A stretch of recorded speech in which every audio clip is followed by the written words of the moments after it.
Salut les amis, ça va, le moral est bon? Alors d'abord je commence par vous demander pardon parce que j'ai un petit problème de son qui fait qu'on m'entend pas très bien. J'essaye de le résoudre mais c'est un peu plus long à cause de ce problème de confinement. Mais ne vous inquiétez pas, ça devrait fonctionner dans les prochains jours. Ça c'est la première chose. La deuxième chose, il faut que je clarifie un point très important. Il y en a certains parmi vous qui se sont permis de mal parler de mon chapeau. Par exemple, il y en a un, je le cite, qui a dit: il est bien moche ce chapeau. Euh, c'est pas possible ça. Il y en a un autre qui a dit que vraisemblablement ce chapeau était trop petit pour ma grosse tête. Qu'est-ce qu'il voulait dire par grosse tête? Il y en a un autre qui a dit que si je mettais un chapeau, c'était pour couvrir mes petits cheveux qui étaient en train de bien pousser à cause de ce confinement. Alors, je vais clarifier la situation. Je vais clarifier le point d'une manière très claire. Vous avez le droit de vous moquer de ma tête de malade mental.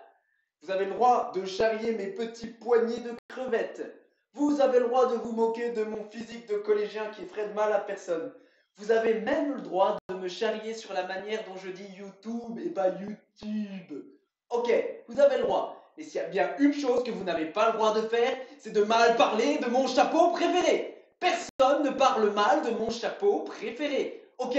Alors peut-être que vous vous dites, ouais, il exagère, ça va, il se met dans des états comme ça pour un chapeau, le confinement est en train de lui monter à la tête, il faut qu'il se calme, il faut vraiment qu'il aille prendre l'air parce qu'il est en train de devenir complètement fou. Non, c'est juste que vous avez mal parlé de mon chapeau préféré. Alors, on reste tranquille et tout ira bien. Voilà, maintenant que ce point est résolu, passons à l'évangile d'aujourd'hui. Dans l'évangile d'aujourd'hui, Jésus arrive à Jérusalem pour la fête des tentes et voilà que sur la place publique, les gens le voient arriver et ils s'interrogent. Mais c'est pas Jésus de Nazareth, lui? C'est pas celui que tout le monde veut arrêter? Et pourquoi personne ne l'arrête? Mais si personne ne l'arrête, c'est peut-être parce que c'est le Messie. Ils ont reconnu que c'était le Messie. Mais en même temps, ça peut pas être le Messie, puisque le Messie, on ne sait pas d'où il vient, on ne le connaît pas normalement, alors que lui, on sait d'où il vient et on le connaît. Voilà la conversation là. Tout le monde en parle. Et Jésus surprend la conversation et il l'arrête en posant une question. Vous me connaissez? Vous me connaissez? Vous savez d'où je viens? Mais vous ne me connaissez pas. Et vous ne savez pas d'où je viens. Et vous ne connaissez pas celui qui m'a envoyé. Parce qu'il n'y a que moi qui le connais. Vous voyez, à ce moment-là de l'évangile, c'est intéressant. Ça fait 3 ans que Jésus est en mission publique. Ça fait 3 ans qu'il se donne à connaître. Ça fait 3 ans qu'il se révèle. Et au bout de 3 ans, il arrive à dire, vous ne me connaissez pas. Ça veut dire, et ça c'est très instructif, que ce que nous connaissons de lui, ce n'est rien comparé à ce qu'il nous reste encore à découvrir. Eh bien ça, c'est vrai, et dans notre relation à Dieu, et dans notre relation les uns avec les autres. Dans notre relation les uns avec les autres, vous connaissez l'expression je te connais par cœur? Et bien en fait, cette expression, elle est fausse. Parce que ce que nous connaissons de quelqu'un, c'est infime comparé à ce grand mystère infini de sa personne qu'il nous reste encore à découvrir. Nous n'aurons jamais fini de connaître ceux qui nous entourent. Je vous donne un exemple. Il n'y a pas longtemps, avec certains d'entre vous, certains prépas, nous sommes allés à Douvres-la-Délivrande pour le camp Ora et Labora, le camp de révision, travail et prix. Et un des soirs, pour se détendre, on a fait une soirée karaoké. Mais c'est dingue, ce qu'une soirée karaoké, ça révèle les personnalités. Par exemple, il y en a un garçon, je ne citerai pas son nom, il se reconnaîtra peut-être, un garçon qui est d'habitude très posé, qui essaye de tout maîtriser en lui, qui vraiment, un gars, ça dépasse pas. Et là, il a quand même chanté la chanson, tenez-vous bien, I'm a Baby Girl.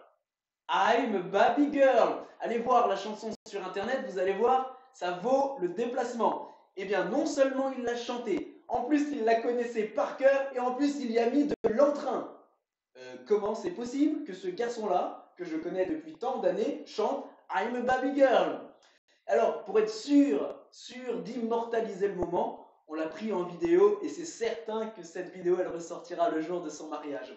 Voilà, un karaoké, ça te révèle un homme. Il y en a un autre garçon, le soir de cette même soirée karaoké, qui est d'habitude plutôt introverti, plutôt posé, plutôt pondéré, plutôt réfléchi.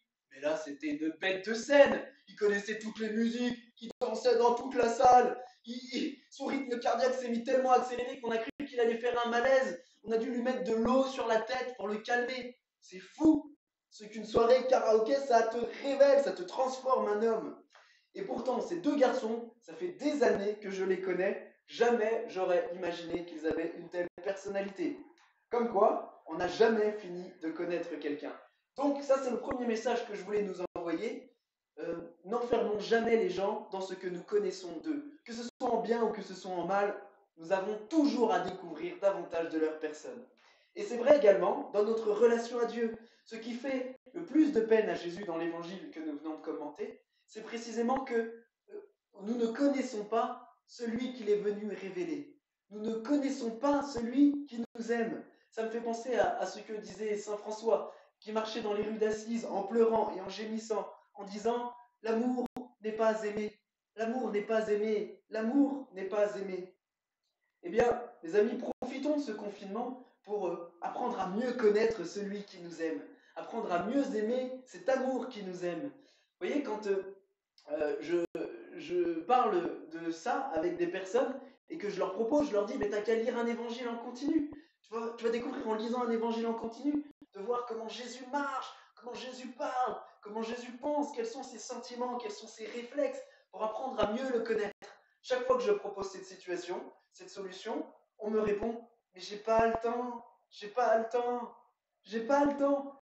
Et bien là, c'est génial parce qu'on a le temps. Alors, ce qu'on peut faire, pendant le temps qu'on a là, c'est de prendre tous les jours un petit bout de l'évangile pour apprendre à mieux connaître Jésus. Mieux on le connaîtra, mieux on l'aimera.